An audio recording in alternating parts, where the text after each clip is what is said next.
Chers amis internautes de Biosport, bienvenue dans votre dernière revue d'actualité de la semaine de ce vendredi 10 juin. On démarre par du football avec nos lions locaux. Dominés d'entrée au tournoi amical qui se déroule en Algérie par la RDC 2-1, la sélection sénégalaise dirigée par Pape Thiaw s'est relancée en dominant le Niger 3-1. Les Lions ont enregistré leur premier succès alors qu'ils affrontaient le Niger en deuxième journée. Les protégés de Pape Thiaw se sont largement imposés au stade Mustapha Tcheker 3-1 pour se relancer. Après un nul d'un but partout à la mi-temps, le Sénégal a fini par remporter le duel grâce notamment au meilleur buteur de la Ligue 1, Bouli Sambou, auteur d'un doublé et une réalisation de son coéquipier du Jaraaf de Dakar, Albert Diène. Les Lions disputeront leur dernier match dans cette compétition le 13 juin face à l'Algérie, pays hôte. Rappelons que ce tournoi est préparatif au 7e championnat d'Afrique des Nations CHAN 2023 qui aura lieu le 8 janvier au 5 février 2023.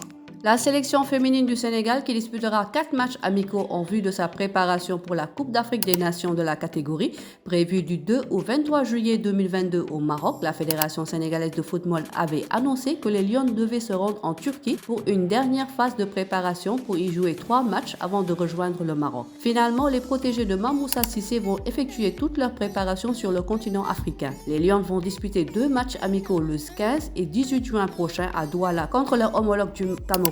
Après cela, la bande à Absatou Malado Diallo va revenir au pays pour disputer un autre match amical contre la Guinée-Bissau le 22 juin au stade Lat Dior de Thiès avant de boucler la préparation contre la Tunisie le 28 juin à Tunis. Le départ des Lions pour le Maroc est prévu le 30 juin, 3 jours avant de rencontrer l'Ouganda, c'est-à-dire le 3 juillet.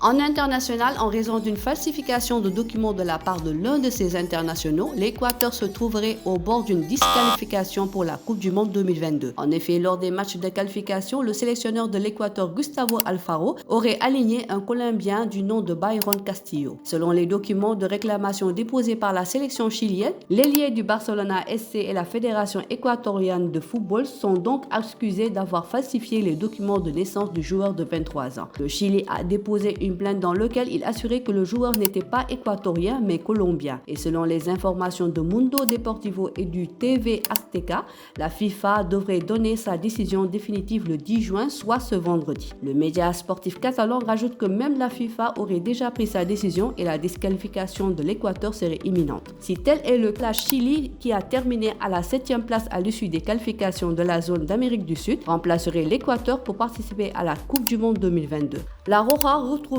le groupe A composé du Qatar, des Pays-Bas et du Sénégal. Bien qu'en Italie, l'espoir de voir la Squadra Azzurra d'être repêché est présent. En Premier League, Sadio Mané dans le 11 type de la saison, l'association des footballeurs professionnels anglais a révélé l'équipe type des meilleurs joueurs de l'année 2022 en Premier League. Malgré sa deuxième place derrière City, Liverpool est le club le plus représenté dans ce 11 avec pas moins de 6 Reds. Sadio Mané accompagné par ses coéquipiers Alisson Becker, Virgil van Dijk, Trent Alexander-Arnold, Thiago Alcantara et Mohamed Salah. En Premier League en 2021-2022, l'attaquant international sénégalais a inscrit 16 buts et délivré 4 passes décisives en 34 matchs. En lutte, le mercredi 1er juin 2022, la commission règlement de discipline du CNG de lutte avait convoqué 5 lutteurs en lice le dimanche 15 mai 2022 lors de la journée de Moorgate. Il s'agissait de Zarko Grand Yoff Molo, Baïmadjon de Thiaroye-sur-Mer, Domou Dangou de Sogan Gueye et Albouri de Sagnambour. La CRD a rendu publique ses décisions hier mercredi concernant Baïmadjon. Il n'avait commis aucune faute manifeste lors de son combat contre Zarko et après il avait fait des sorties dans la presse pour s'offusquer du fait que le CNG avait retenu sa licence. La CRD du CNG lui colle un avertissement ferme. Concernant son tombeur Zarko, la CRD prononce une suspension de 3 mois ferme au lutteur à compter de la date de notification et ordonne la rétention de 20% sur son reliquat pour la réparation de matériel endommagé par ses supporters. Le petit frère de Baïmadjon du nom de Baïmadjon Junior avait répondu à la provocation de Zarko et lui avait envoyé un coup qui pouvait gâcher l'événement. La CRD prononce un avertissement au lutteur Baïmadjon Junior. Pour Albouri, jusque-là, personne ne sait ce qu'il a commis comme faute. De toutes les manières, la CRD du CNG prononce la suspension de 3 mois avec sursis pour Albouri à compter de la date de notification de la présente. Et pour Jordan qui avait introduit un recours pour tenter d'invalider la victoire de son protagoniste Domou Dangou, le protégé de Max Morgan estimait qu'il avait terrassé son vis-à-vis, l'ayant amené à toucher le sol par la tête. La CRD confirme la victoire de Domou Dangou devant Jordan. Excellent week-end à tous et restez connectés sur RUV Sport pour plus d'informations. Le site numéro 1 du sport au Sénégal, ruvsport.com, est maintenant disponible en version application mobile sur iOS et Android. Retrouvez l'actualité du Sénégal pour tous les sports en direct sur votre téléphone, football, lambe, basket, sport de combat, athlétisme et bien d'autres disciplines. Toutes les statistiques des championnats sénégalais, les matchs, les résultats, les classements à suivre en direct sur votre application RUV Sport.